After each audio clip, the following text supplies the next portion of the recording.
Namo tassa bhagavato arahato samma sambuddhassa.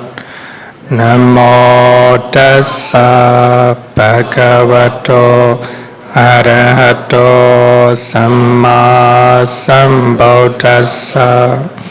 Namo tassa bhagavato arahato samma sambuddhassa. Good evening, everyone.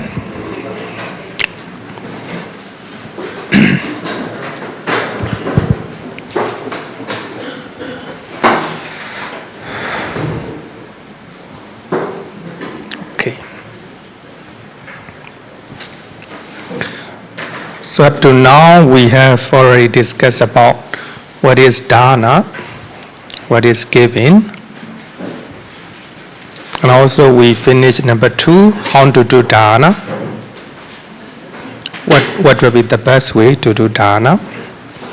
And number 3 is recipients of our dāna. Who will be the recipients? Actually, as you know that we have 40, right? 40 type of recipients. But right now the Buddha is no more. No Pacceka Buddha we can offer. But what we can offer is beginning from Arahant up to animals. So today we will go to number 4 and number 5, I think. Number 4 and number 5. So things we can give. What are the things we can give? And also benefit of giving. So from 1 to 3, if you have a question, or if you want to discuss about certain aspect, then you can do so. Before we go to number 4, things we can give. If you have a question or if you want to discuss about 1, 2, 3.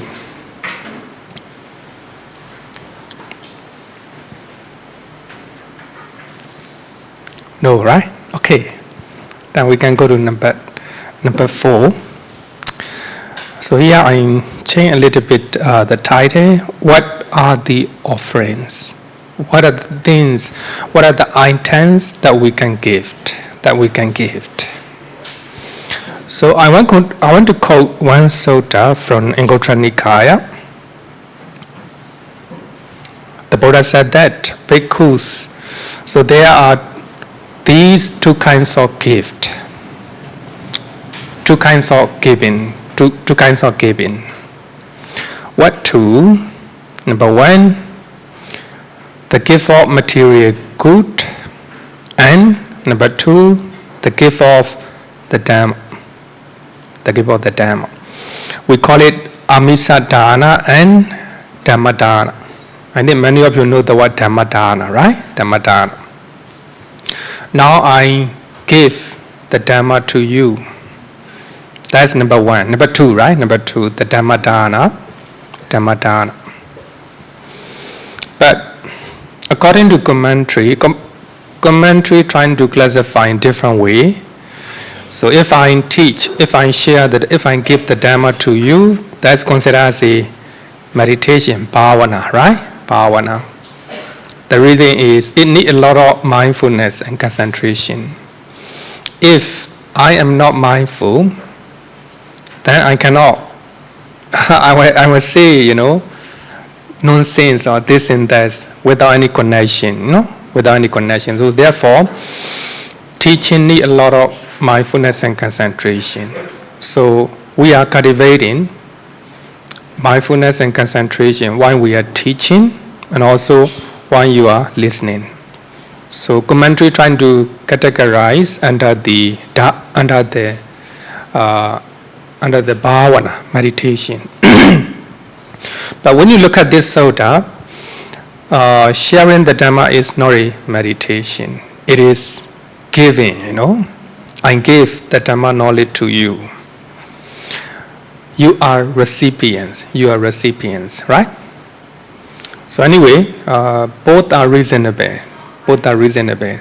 So if there is two things, I want to say, if there is contradiction between the Pali Canon and commentary, so we have to take Pali Canon. Pali Canon comes first, right?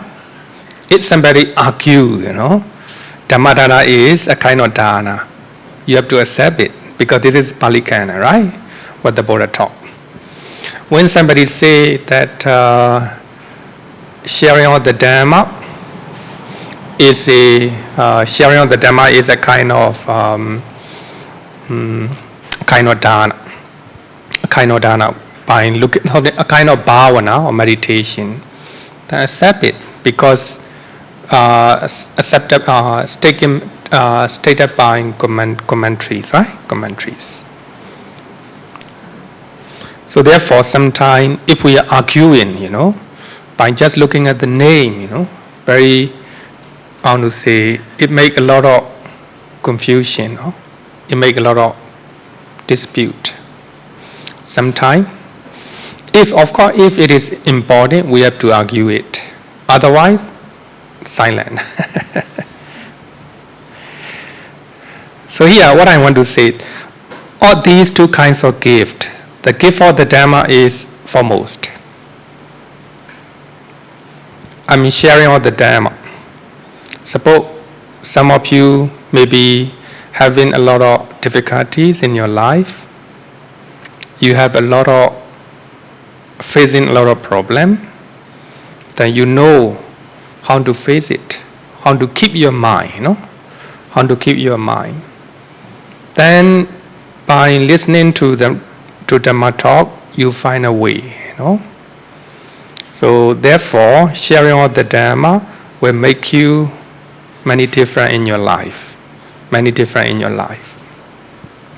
Many people say that after attending the classes, there are a lot of positive change in their life. So therefore, the gift of the Dhamma is foremost. I think 7 or 8 years ago, one lady came to our temple and she is asking me.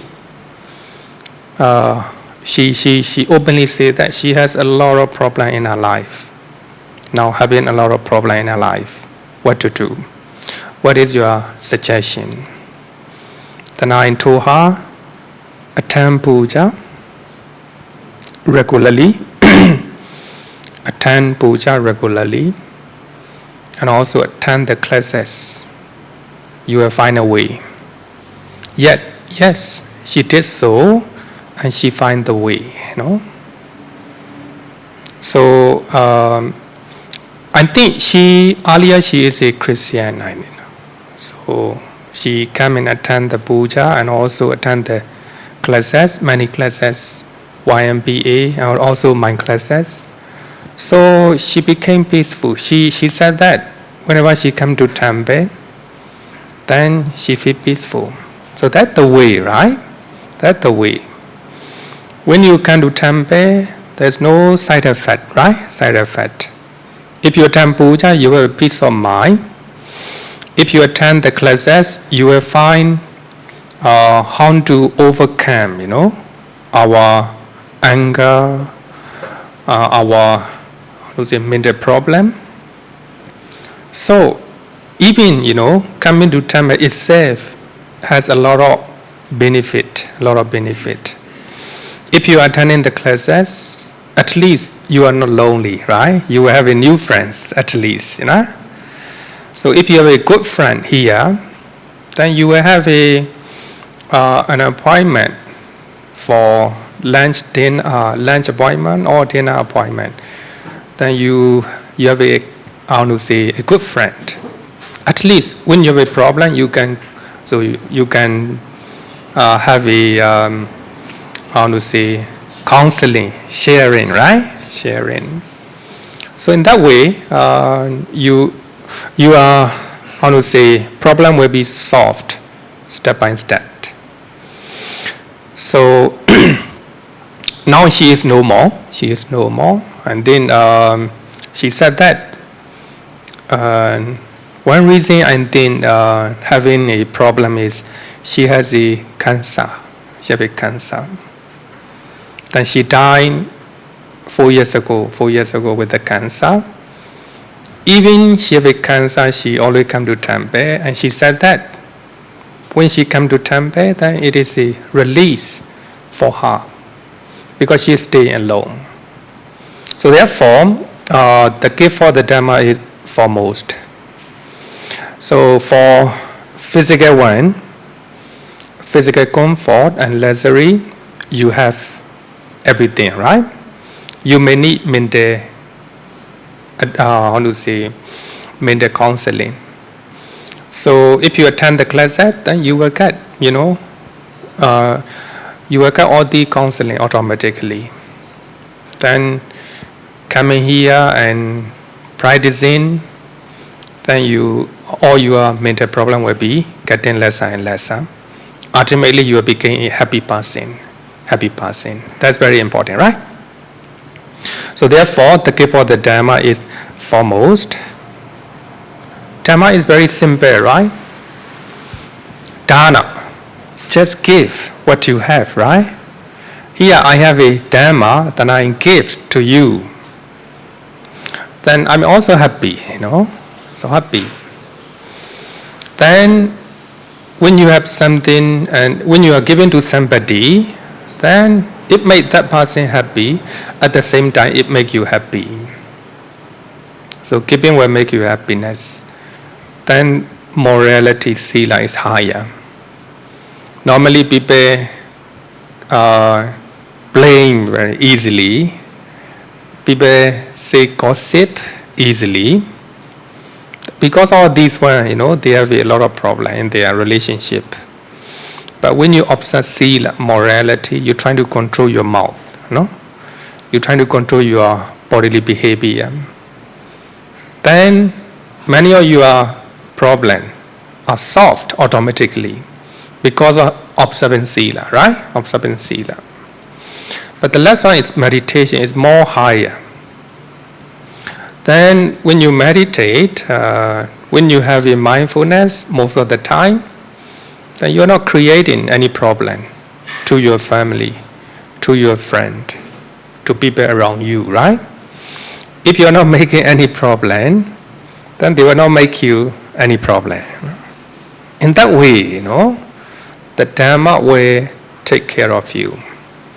So what I want to say is, when you can share the one, when you are sharing the Dhamma with the one who is having a lot of problem, it will change their life. So that is a miracle. Is one of the miracles of the Dhamma. So we have three type of miracle in one of the sutta. The Buddha said, performing a lot of miracle, just like a flying in the sky, diving in the earth like that. One type of miracle. Of course, it is amazing. Another one is reading, the ability to read the mind of other people. It's awesome, right? It's awesome. If I can read your mind, then I know what you will be doing, right? Like that. It's awesome. But another miracle is the instruction miracle, or sharing of the Dhamma. It is the most amazing one, It change. If you share the Dhamma, then many people change. It makes a lot of difference to many people. It's really miracle, So the Buddha encouraged only the last one, instruction miracle. In Kutatanda Sutta in Digha Nikaya, Sutta number 11, so you can read a very interesting story about the Dhamma. Maybe in one time I will quote that Sutta again. Okay, so two type of Dāna. Giving material good, like clothing, food, money, and drink, anything, right? Anything. That is a material good. Another one is the gift for the Dhamma. You share the Dhamma. So therefore, I think many people are willing to contribute for the free distribution, right? Printing the book, Dhamma book. It's all kind of the gift for the Dhamma. One of the British man, soldier, he read a small book about Buddhism while he was in service in Italy. Then he became a Buddhist. Then he went to Sri Lanka, ordained as a monk, and he writes so many books, so many important books. One of them is the translation or English translation of Visuddhimagga, the path of purification, right? The path of purification. It's very valuable book. One of the book I like most is the Life of the Buddha according to Pali Canon. The Life of the Buddha according to Pali Canon. You can Google online. It's a you can get PDF version. So, Venerable Bhikkhu Nyanamoli, right? Many of you know. The book changed his life. So there are many examples, right? Many examples.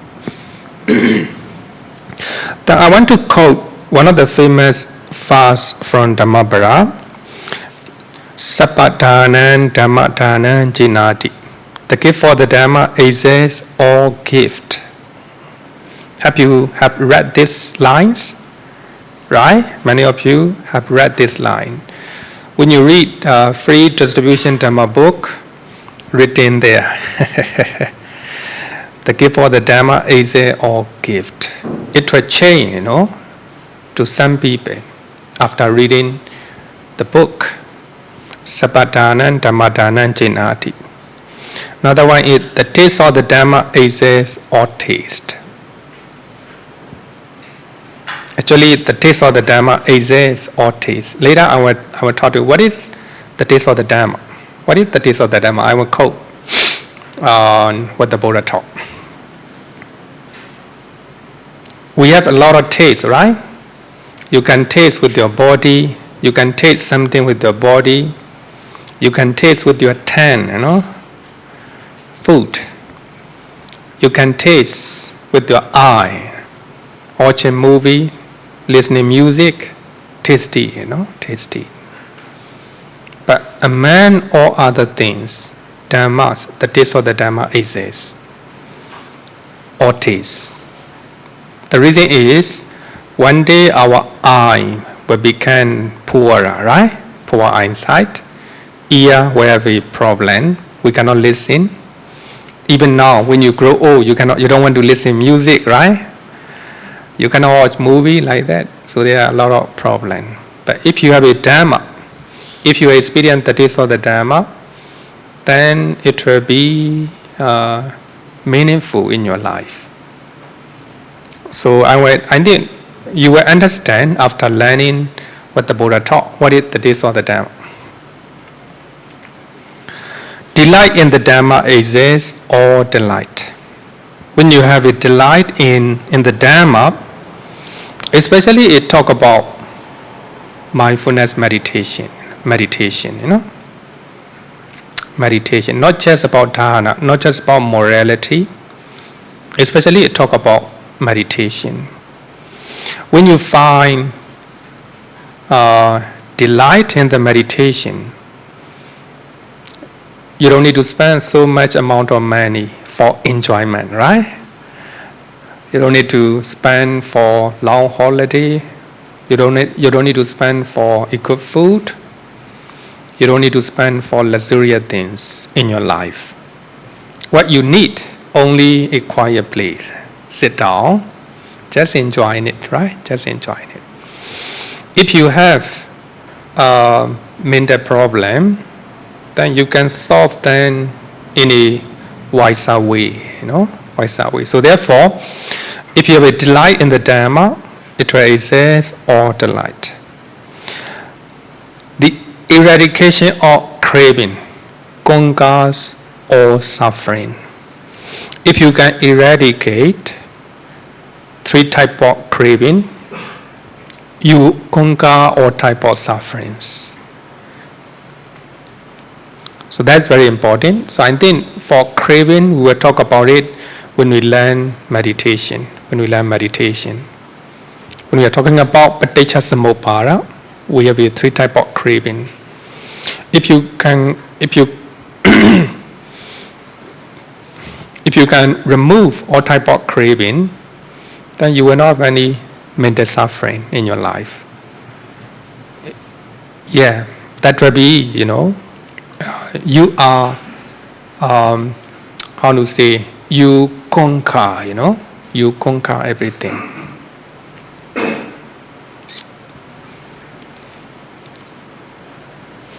Later, I will talk about the taste of the Dhamma later on. Then, I want to quote one sutta, Bahupakāra Sutta, which is related to 2 types of gift. Bahupakāra is gratitude, gratitude. Literally, gratitude. So much gratitude. By gift, mutual support is easier to remember. Monks, the Buddha is talking to the monks. Monks, Brahmins and householders are very helpful to you. Brahmins and householders mean lay people, lay supporter. So they are very helpful to you. They provide you with the requisites of robes, chivara, alms food, pinapada, lodgings, and medicine in time of sickness. So we call it 4 requisites. Robes is similar to clothing. Alms food is very important. Lodgings, the place to stay. Medicines in time of sickness. These are the 4 requisites normally lay devotee offer to the monks and nuns. So therefore they are very helpful to you. So what we have to do is we live according to rules and regulations laid down by the Buddha, and also we share the Dhamma knowledge, and we really loving kindness to them. So that is the way we can respond. So they are very helpful. So here is one thing I want to highlight, because some people, many people may have misunderstanding, Monks and nuns are not working like you, right? No business. Why should I need to support them? So there is a question. In Buddhism, we don't have anything that we have to give, 1/3 of 10/3, right? 10/3 of your income. In Buddhism, we don't have such one. So the Buddhism, when you have when you want, then you can offer to monks and nuns. So monks and nuns, they do not do any business. We are not allowed to do any business. So therefore, in some monks who really follow rules and regulations, they even do not keep their money in the bank. They don't want to keep the money in the bank because they consider it a type of doing business, right? You get interest keeping your money in the bank, right? Of course, these are very rare monks, very rare. So they consider it a kind of business. So we are not allowed to do any business. The reason is, if we are doing business, it increases a lot of craving. We cannot do for many people, right? Then we can, if we have a lot of things, then we don't need to worry. We will not care about lay people, whether they offer or they don't offer. Right? That's very important. So for that reason, the Buddha said that 10 things as a monk we need to recollect quite often. One of the things is we are not independent people. We are dependent on lay devotees. So if we depend on somebody, then there is no arrogance. There's no conceit in our mind, no arrogant manner, right? So we have to keep like that. We have to remember, even though you may have a lot of big monasteries, a lot of followers, don't feel arrogant. You are not independent person. You are dependent on lay devotees. So that the Buddha wants to highlight to the monks. So we have to remember all the time. So we have to be very humble to lay devotees. When lay devotee offer something, we have to receive with the how to say, respect. With the respect. That's in the Vinaya rules. Suppose if I have a lot of business, my business is growing. Then I don't care whether you offer or not, right? Arrogant, like that. So that's the nature of Buddhist monks and nuns in Buddhism. So we are not allowed to do any business. So what we have to do is we have to practice. Then what we have to do is another thing is we have to share the Dhamma. So here the Buddha said that, and you monks are very helpful to Brahmins and householders. You monks are very helpful to lay devotees, as you teach them the Dhamma. You teach them the Dhamma. That is good in the beginning. That is good in the middle. That is good in the end. Beginning, the middle, the end. With the correct meaning and wording, and you proclaim spiritual life in its fulfillment and complete purity.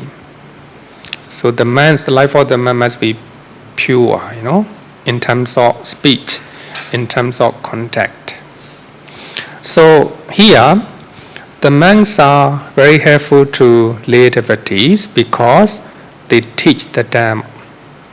So here, two type of gift, right? Two type of giving. One is material gift. Another one is Dhamma gift. So lay devotee, they will support material gift. And the monks, so they will support, the monk, they will provide the Dhamma gift. I think later, even as a lay people, so even in Singapore, we have a lot of lay Dhamma teacher, right? Dhamma preachers, Dhamma speaker. So some of them, they can share the Dhamma very clearly. Actually, their explanation is much better than we do, because they come from society, They know your behavior. They know their life very well, right? Then after learning the Dhamma, then they can try to connect, the life for normal person and the Dhamma. Normally as a monk, we don't know much about people's opinion, right? So we just share what the Buddha taught. So that's the difference. There will be the time. Also, lay people also will take role, in teaching role one day. It's also good. Okay, so that means lay people support material gift to the monks and nuns. Then monastics, they will provide teachings of the Dhamma. So they are mutually supporting each other. That means this spiritual life is lived with the mutual support for the purpose of crossing the flood of suffering, samsara, making a complete end of suffering. Here I highlighted, making a complete end of suffering. The purpose of coming to temple, attending the classes, and also sharing the Dhamma knowledge should be making an end of suffering. You came here not just learning, You need to make use of the Dhamma in your daily life. How to make your suffering getting lesser and lesser, right? That will be the purpose. Our purpose is to make a difference in your life, that you can reduce your mental suffering, right? So regarding with the physical suffering, we are not responsible, right? We don't need for your physical need, because you know better than monks. So what we need is only for the mental support, right? Mental support to reduce, to end, suffering or devotee. Okay, so in this sutta, actually this sutta also quite often we quote when we talk about mutual relationship, mutual support, Lay devotees are very helpful to monks and nuns because they support 4 requisites. Monks and nuns should share the Dhamma. If you are not doing anything, also it's a burden, it's also burden. Okay, up to here, any question or any discussion? It will be categorized into material gift, because the Dhamma here is teachings of the Buddha. Teachings of the Buddha. So, other than teachings of the Buddha, the rest should be Kinds of Dāna. Of course, we don't have any the teaching that talk about time sharing or giving all the time. Commentary mention giving all the time as a sila, moral conduct, which is the second level. But also, I think if you give your time to render your service, I think also a kind of dāna, right? A kind of dāna we can give. Maybe we can put it into Kinds of Dāna, material gift. Hard to say, right? Material gift. It's not a material one, right? But here, let's say in this way, other than sharing of the Dhamma, the rest are Kinds of Dāna. It should be rare. We can say so, yeah. Okay. Any question?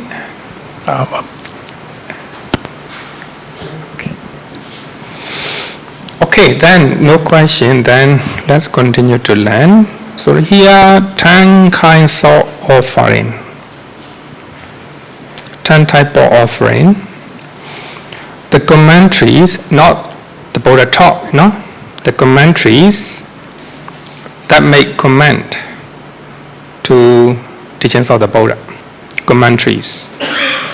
Commentary mention 10 kinds of offerings, 10 kinds of giving.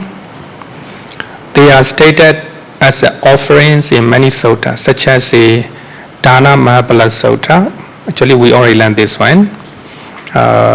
Anguttara Nikaya, chapter 7, Sutta number 52. Dhanubapati Sutta and Janusoni Sutta. So here, these 2 sutta will be learned later part, under the Dāna, Dhanubapati Sutta. So they are just example of what we can offer. Actually, it is my opinion. Offerings can be, the item of offering can be more than that. So just commentary mention 10 kinds of offering. Actually, they are not difficult. Number 1 is food. You can offer food to to anyone, not just monks and nuns, even to animate. Number 2 is drinks, not alcohol, Dāna, Dāna. Actually, alcohol is another, in Pali we call it Sura media, right? Sura. Yes, Dāna is something to drink, like a water, like a juice, like all these are called Dāna. Even our chanting, we offer juice to the Buddha, is a Dāna. Drinks. Then clothing, vehicles, yana.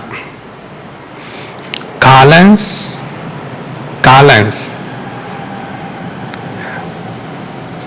At the time of the Buddha, people want to make merit, they do garlands and they bring to the temple. And the monks hesitate to receive garlands because the Buddha said that not allowed garlands and all these decoration. But people, if the monks do not accept their offering, people will be very happy, Then the Buddha said that you can accept garlands, then you can keep it on your doorstep, somewhere else, to make people happy. Actually, garlands are not allowed for the monks, We cannot wear them, but we can keep it somewhere in the room or on the somewhere, Maybe in front of the Buddha also, in front of the Buddha. So the Buddha normally take care of the opinion of the people, normally. Then sings, kanda. Then unguents, bedding, dwellings, lighting. So all these are 10 kinds of offering mentioned in the commentary. But actually the Buddha just want to say, an example of something, to offer. Something to offer. Because we are talking about what we can offer. So therefore I'm trying to how to say, so I'm trying to quote, the sutta that talk about the donation items.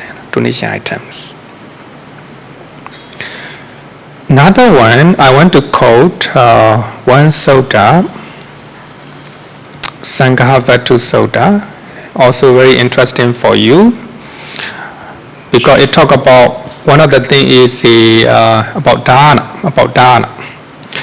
Hathalauka is a prince in Alawi, one of the big one of the country at the time of the Buddha. He was a prince. So whenever he came to temple, he have a lot of friends. Normally he do not come alone, and many people follow him. A lot of friends. When he take a walk, also many people. A lot of friends. And the Buddha asked him, why you have all these friends? Because whenever you come to temple, a lot of followers, He said that he practiced 4 things. So one of the things is Dāna. Later we'll talk about it. Actually, he is not only practicing all these 4 types, and he is also non-returner, Nagami. So therefore, so the Buddha said that bhikkhus, among my lay followers who treat people kindly with the 4 kinds of favors, Sanghavatu. Hataka Alavaka is the foremost. So actually he treat people nicely, full of compassion. So therefore he have a lot of friends, a lot of friends. 4 kinds of favor, 4 kinds of favor. So here we have a lot of translation. So actually I prefer this one, translate in this place. Translated by Myanmar Buddhist Association. So Hathalavaka treat people kindly with the 4 kinds of favors. The Bhikkhu Bodhi translate 4 means of attracting and sustaining others. If you want to attract other people, so you can practice these 4. You will have a lot of friends, a lot of friends. So these are the method the Buddha gave, or Hathalavaka gave. 4 means of attracting other people and also sustaining your relationship. If you want to sustain your relationship, trying to practice 4 things. Sangha literally means to hold together, to hold family. You're trying to hold other people, by practicing these 4. They will not go away, they will not go away. Especially when you grow old,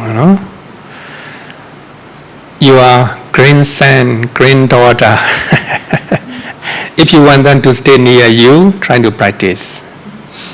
Right? Especially old people. One of my grandfather, so it's very nice, very nice. So he just say lovely word. Not only that, he gave. Oh, we are very happy to go and meet to him, and we massage, and he gave pocket money to us. So we're very happy. But the other grandfather do not give anything, do not give anything, Therefore we don't want to go there. Quite natural, right? It's quite natural. So therefore, if you want to have many people around you, you need to practice 4 things. Sanghami to attract other people or to sustain your relationship. Then Bhikkhu Sujata also, he used the word to include. If you want to include other people in your life. It's interesting, Bhikkhu Bodhi changed his translation in his latest translation. His latest book is a social and communal harmony. In his book, latest book. I mean, this one is printed 3 years ago. He changed his translation, So the meaning of Sangha virtue, embracing others. You're trying to embrace other people in your life, Very meaningful, also close to original meaning. 4 means of embracing others. If you want to embrace your son and daughter or grandson and granddaughter, then trying to practice these 4. Number 1 is giving, trying to give. People like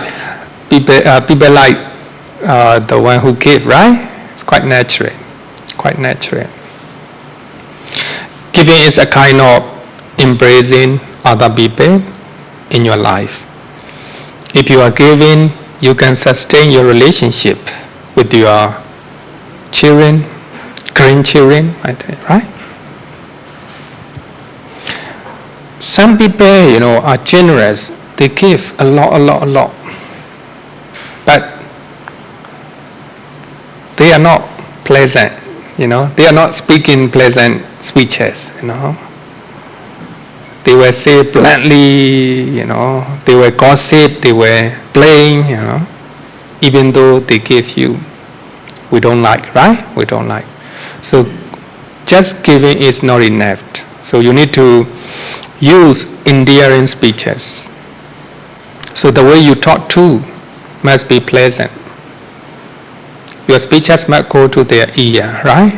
So also, when you one Burmese devotee living in the United States, so her children left her, and also her grandchildren also want to visit her house. Also, I observe, whenever I talk to her, I observe that she is very pleasant. She never complains. She just say good things. She prays. So, she endearing speech, important, right? To embrace other people in our life or to sustain relationship.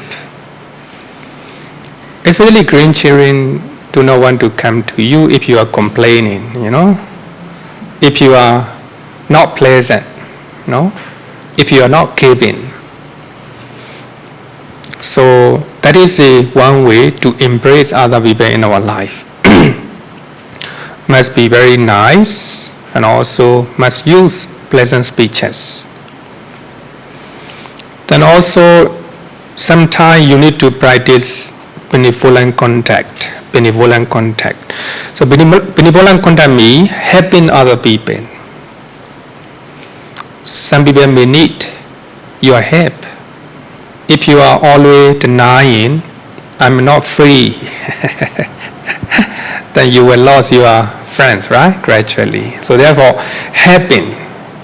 Actually, what is the purpose of our life? Normally we are stingy about our time, right? Our time.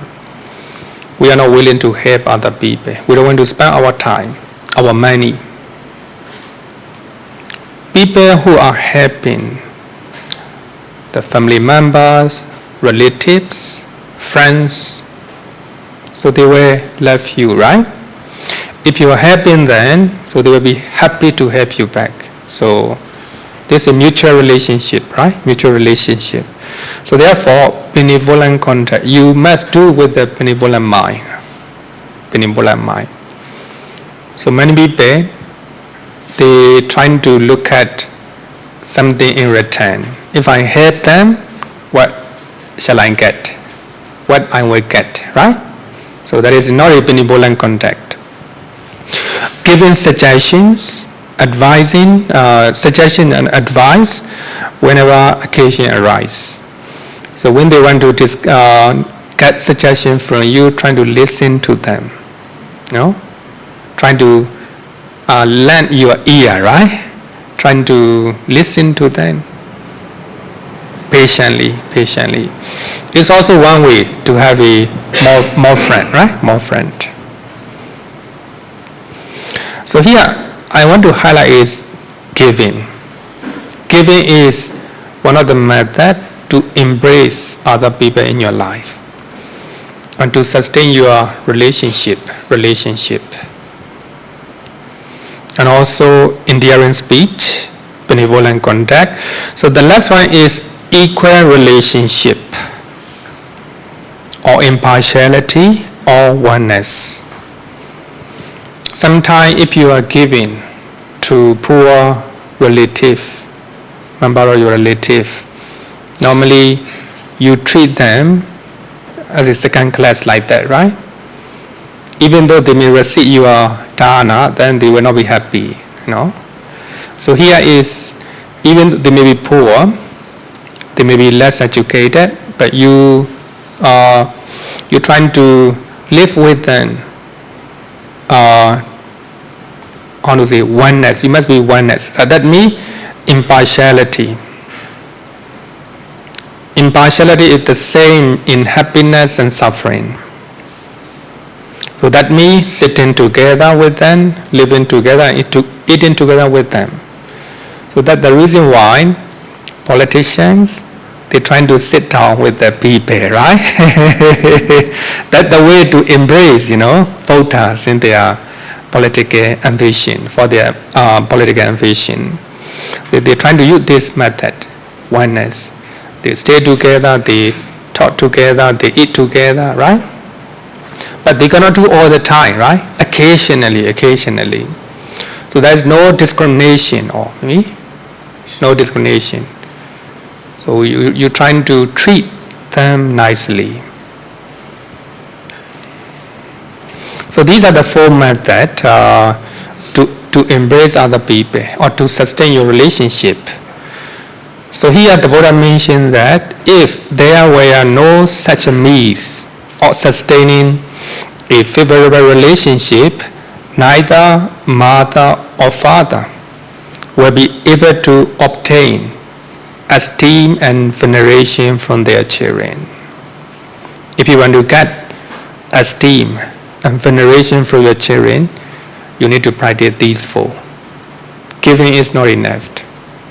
Endearing speech, benevolent contact, sometimes oneness, oneness. You must give your time. Stay together, eat together. So then only you will have esteem and veneration from the children. So therefore, these four means of embracing others. I think not easy to practice, of course, but if you practice these four, ultimately you will have, you have a lot of good friends, a lot of good people around you.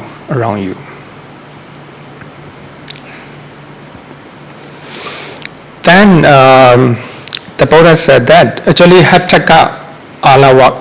Hataka is also, the Buddha said that bhikkhus, a male lay follower as a man, endowed with the faith, rightly inspiring, should inspire others. May I become like a Chaita, the Hausura. And Hataka or Alawi, here 2%, the Buddha taught to that as a role model for lay devotees, lay male devotees. This is the standard and criterion for my male lay disciples. That is Chaitaka, Hausura, and Hataka Alawi. Chaita is a lay Dhamma speaker. He is very good in teaching. Even the monk, he is teaching to the monk.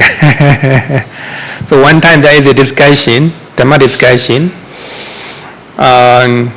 Discussion cannot come find a conclusion. So Chaita, Hausura go there and make a final decision because he has a very good knowledge about the Dhamma. So therefore, Chaita also one role model if you want to. Another one is Hataka. He became role model because of this reason, for me saw embracing others. Okay, so that's all I want to say about what are the offering, what we can offer, Two things, right? Material gift and also Dhamma gift, two types. Okay, any question? Okay.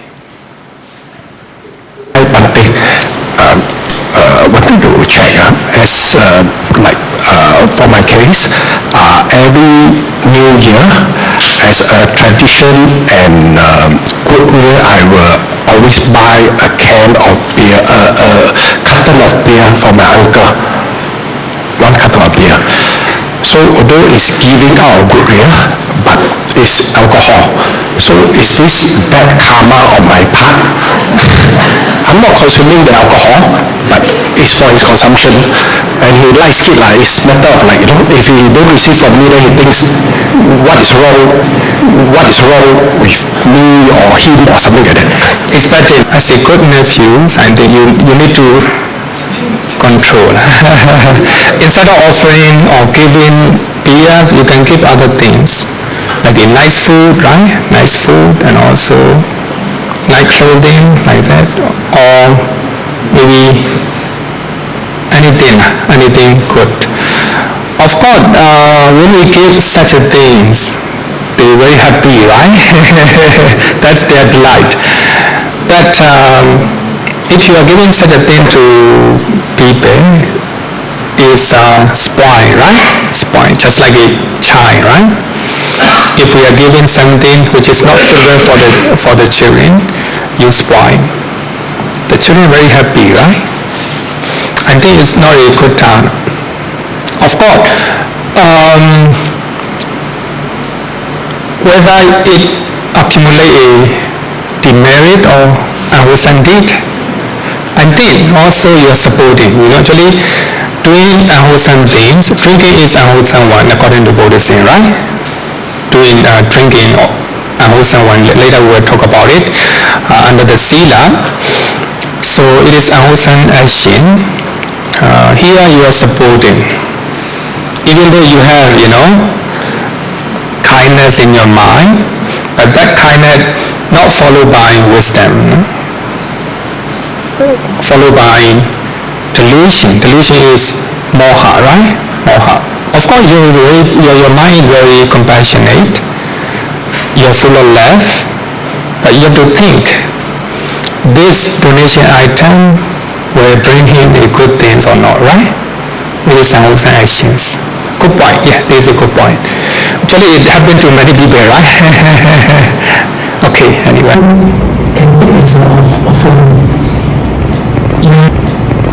Actually, here also, different kinds of, smell, good smell.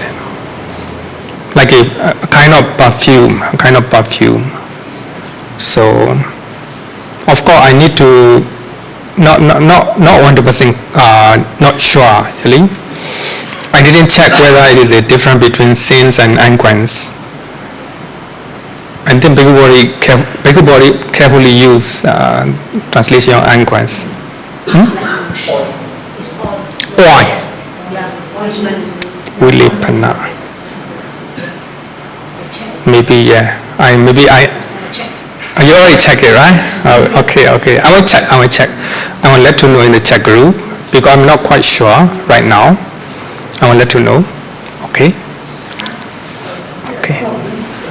Sense is one of the precepts that should be void. So how come it still can take as an offering? Yeah, actually here also like a garland, right? If you are taking a precept as a lay person, as a monk, we are not allowed to use garlands and things and unguents normally. But now we offer to the Buddha, right? The Buddha will not use it. As I earlier said that people normally offer garlands, flowers to the monks. We are not allowed to wear, but we keep them as a outside or to satisfy the minor lay activities, not for monks and nuns. So here is not donation item to the monks and nuns. This is in general. Suppose in the funeral normally we send garlands or condolence. How you call it? Garlands, right? When somebody die, wreath, right? Yeah, wreath is a kind of donation. So when somebody die, normally you send your wreath, right? Wreath or maybe flowers or garlands or anything, right? Anything. That's a kind of dāna. Or maybe you may give some perfume to your mother and father like that, as a lay person, not for monks and nuns. But as you know, we offer flower to the Buddha, right? That is to satisfy our mind, not for the Buddha normally. The Buddha do not eat the food. We trying to visualize, we trying to think Buddha image as a living Buddha, and we offer to the Buddha, to the food, and also flowers, garlands, everything, right? Also scents, unguents. So when we are taking, in the Vesak day, normally when we are in procession, somebody spray, right? Scents and not for the Buddha, for our mind, normally. Okay, any more question? Okay.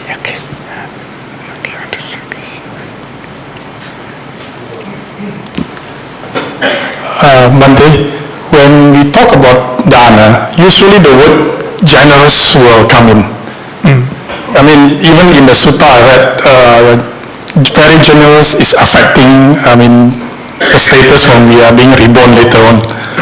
So what is considered generous in this case? Because for lay people sometimes generous is very much correlated to, the way people crave to something, crave for the expectations or crave for status or something like that. So in terms of inside the Dhamma, what is considered generous? Generosity, Right. There some people give, for example, for people who doesn't have much, they give a little, sometimes they feel inferior because I give so little. But for very rich people, sometimes they can donate a land, for example, to build a temple, even though sometimes it may cause some chaotic dispute within the family, and for example, they don't agree or something like that. So what's considered generosity in this case? Generous, right? Yeah. Generous or generosity. Correct. Generosity is the noun, right? It's the noun of generous. Actually,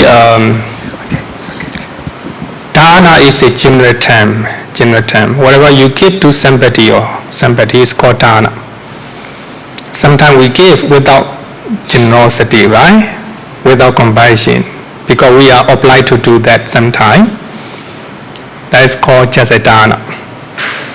But sometimes we offer something with the full of generosity, full of compassion, full of love. And that's called generosity or generous. It is a quality of the mind, and without any attachment to the offering, we give away generously. Of course, this one is higher. It's higher. Then after giving with the generosity, you feel more happy. Sometimes we have to give, when somebody dies, normally people have to give, right? As a duty. If that person is the person you do not like, but still you have to give, right? There's no generosity in your mind. But it's still considered as a Dāna. Not considered as a Chāga. In Pali we call it Chāga, generosity. Chāga is, of course, the highest mentality when you are performing Dāna. So therefore, we call it Chāganosati. Recollection of generosity is one of the meditation method. So when you are giving something generously in your life, maybe quite often, then you try to recollect your Dāna. I have done a lot of Dāna with the generosity like that. So if you recollect your Dāna, then you feel more happy, then more mindfulness, more concentration, and also a kind of Dāna. So generosity or Chāga is higher, but it is under the Dāna. Dāna is a general term, general or giving. Chāga is under the Dāna, but is higher Dāna. I will say that. Okay, any more question? That's nothing to do with the amount. Oh, nothing to do with the amount. Yeah, of course you're right. Because the layman terms, generous sounds like the amount. Oh, yeah. Generously, yeah, of course. Nothing to do with the amount. Even though it is a small amount, if you give away without any attachment, with the happiness, you feel happy to give, That's the generosity. Chāga, actually, I will not say in English, it's Chāga. What do you Pali, Sometimes some Pali and some English do not equate each other, so there's some different. So better to differentiate between Dāna and Chāga. Chāga means, freely giving, renouncing, a kind of renouncing freely, without any attachment. Sometimes you offer $50, suppose $50. $50 is very small amount in your life, but You are thinking whether should I give this $50. You still have attachment to that, like that. That's dāna. But when you give, you're very happy to give this $50 to poor guy. You freely give it to him without any expectation. That's called chaga. Chaga is a kind of renouncing, It is connected with the meditation, recollection of generosity. Yeah. I think let's move to the head.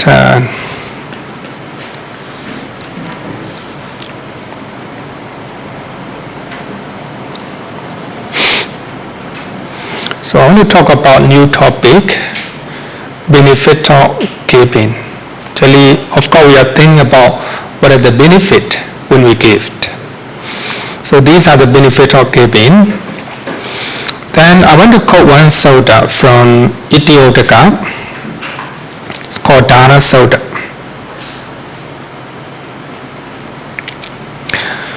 O monks, if people knew as I know the result of giving and sharing, they would not eat without having given, nor would they allow the stain of miserliness to upset them and take root in the mind. So actually the Buddha knew the result of giving, because he can see, many of his past life and the life of other people. He know why these people became like that. He know the result of giving. Later you will have to learn the result of giving in this life and also afterlife. If people know like me, then they will not eat their food without sharing. And the Buddha said that even if it were their last morsel, their last mouthful, they would not eat without having shared it if there were someone to share it with. So they are going to eat one morsel. Somebody come, let me get it, then we share. But monks, as people do not know, as I know, the result of giving and sharing, they eat without having given, and the stain of miserliness observe their mind and take root in their mind. So here, many often the Dhamma speaker, when they talk about Dāna, they also quote this verse, this teaching. Even last Monday, right, we have a Dhamma talk here. Monday quoted this sutta. I don't know whether still have not in the Shrine Hall advertisement board. Management committee write this one. I don't know whether right now still have it or not. Earlier I saw this one. They quoted Itiotaka, Sutta number 26. Then I want to quote one sutta. It's called Sumanā Sutta. Sumanā is the daughter of King Kosala, and she asked question to the Buddha. The Buddha answer.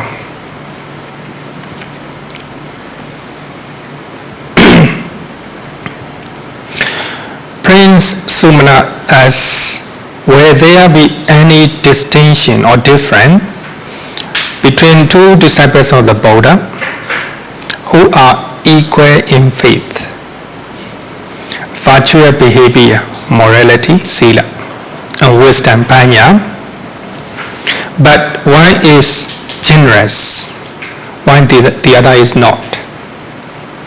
Two disciples of the Buddha, right? One is generous, one is not. Is there any distinction or difference between them? So they have an equal faith in the triple gem. They have an equal morality, sila. They have an equal wisdom. And the Buddha answers, wherever they are reborn,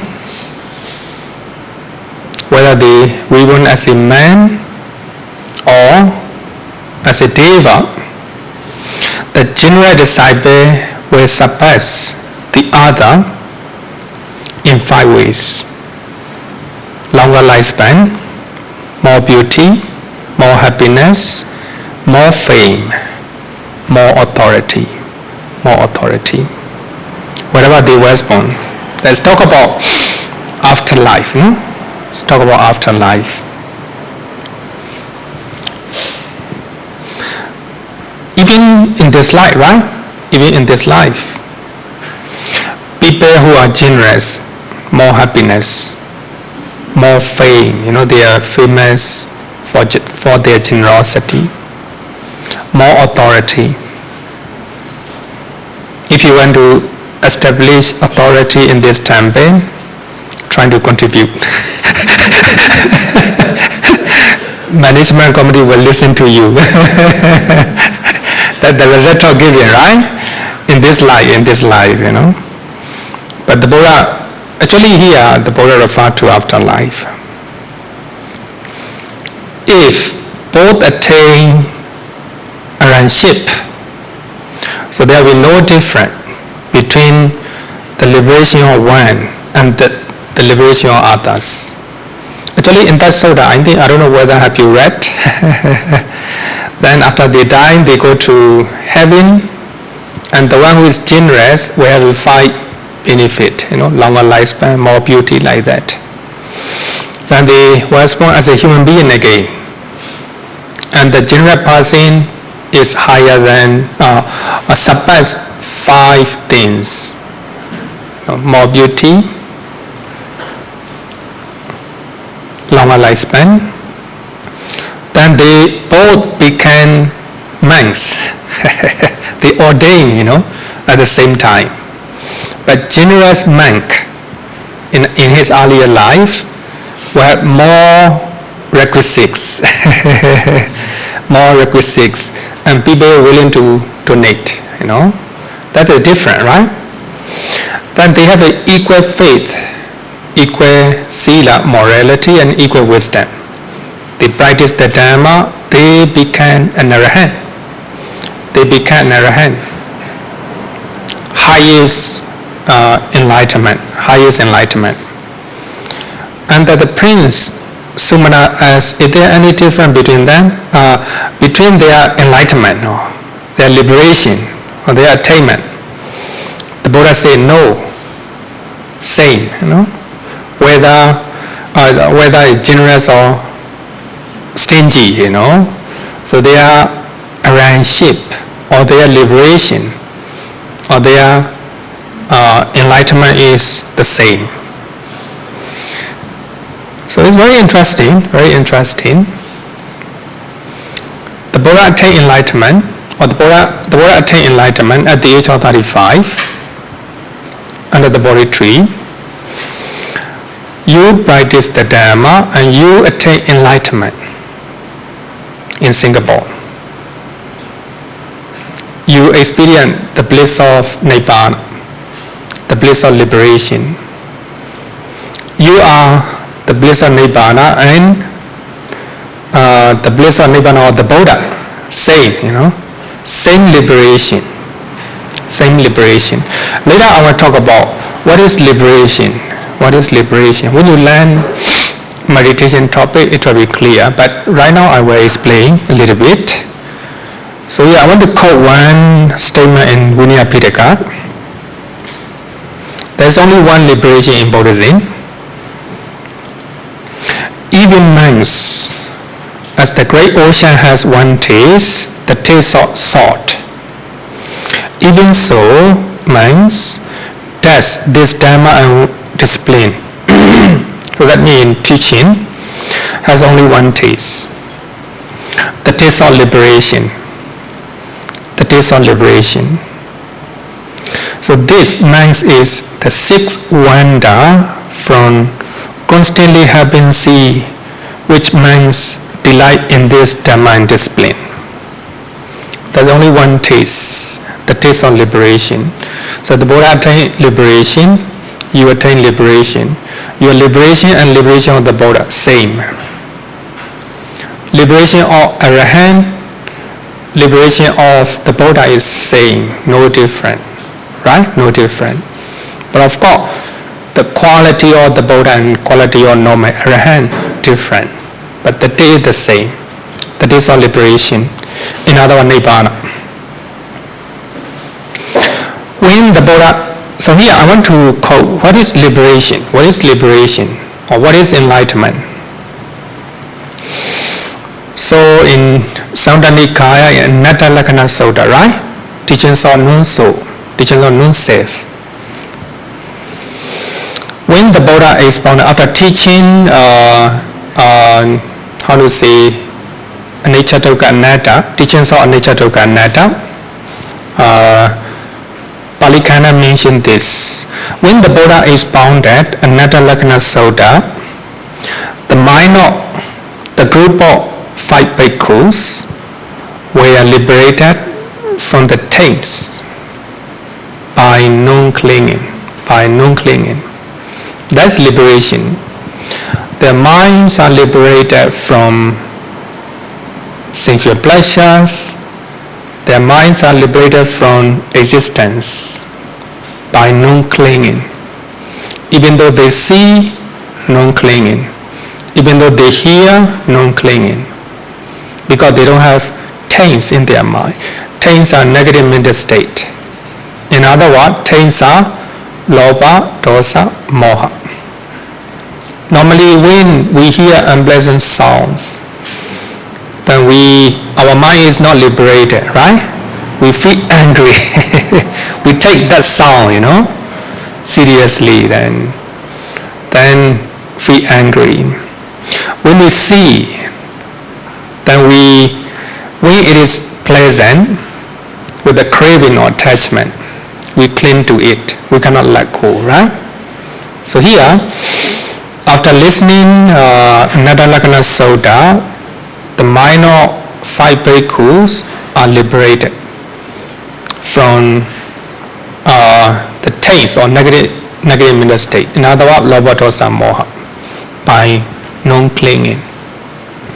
We have a lot of problem because of clinging. We cling to people, we cling to the places.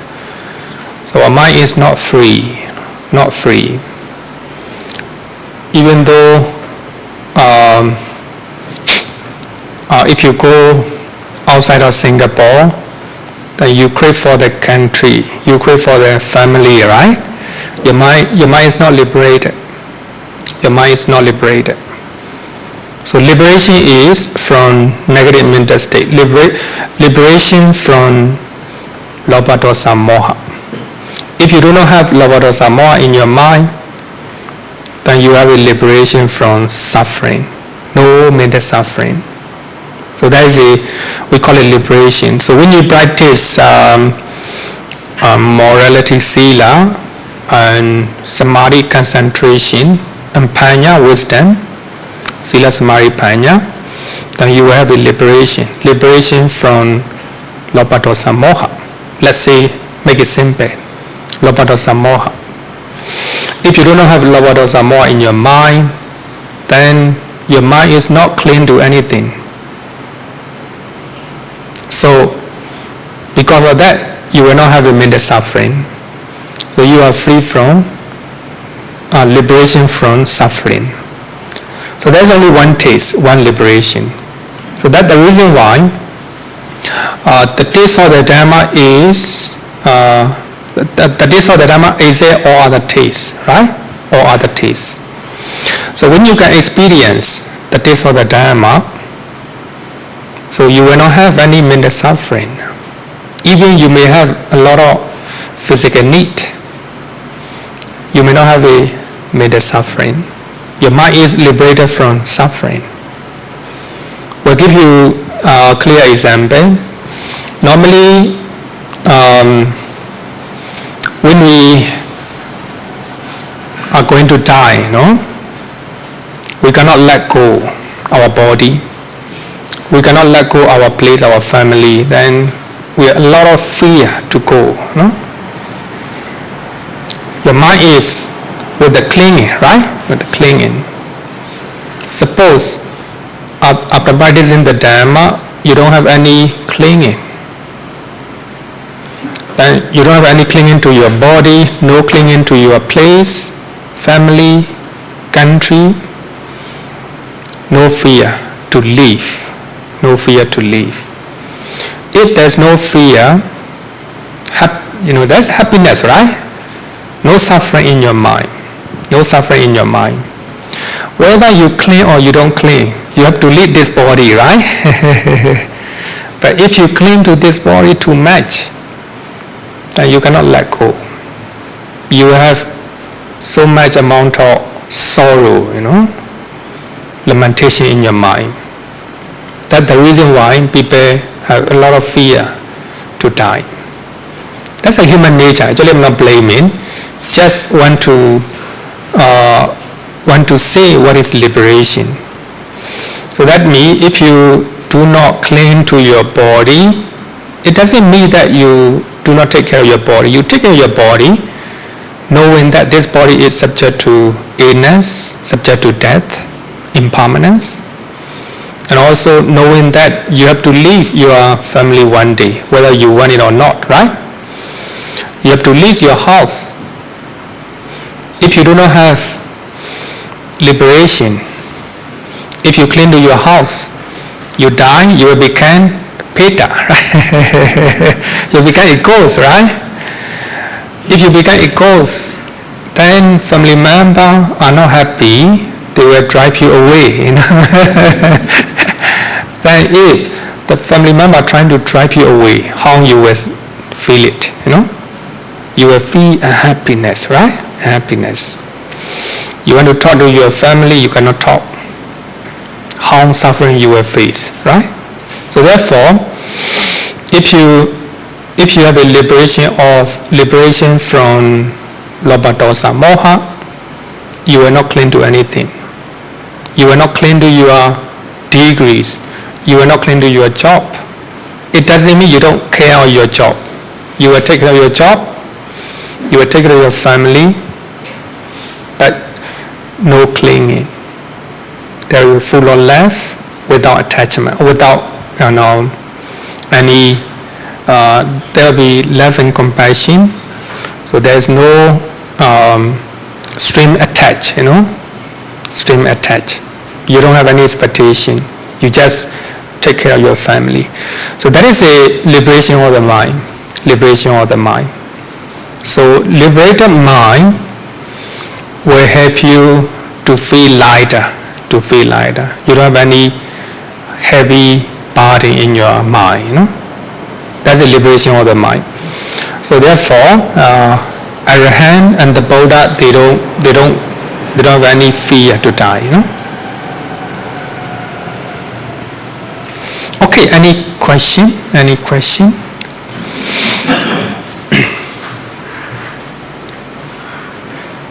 Because I don't want to go to next one because it's a 5 benefit, later I will, Okay. Next week I will talk about it. Any question up to now?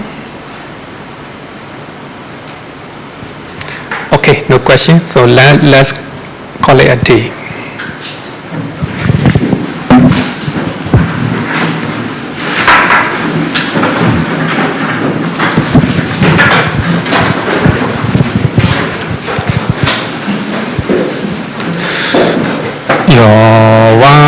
Varatam bhavaro manu jesu sakyamuni bhagavakata kecho parakato bala Viriya samangi tan sukatan saranattamupemi ragavi ragamaninca masokan dhamma ta mapate kulan Madurami mambakunan suwipatan Dhammami mansara nattamupemi Yatacha dena mahapala mahu Chatusu susisu purisa yogesu Atacha pokala dhammatasate Sanggami mansara nattamupemi Sadhu, sadhu, sadhu. Good night, everyone.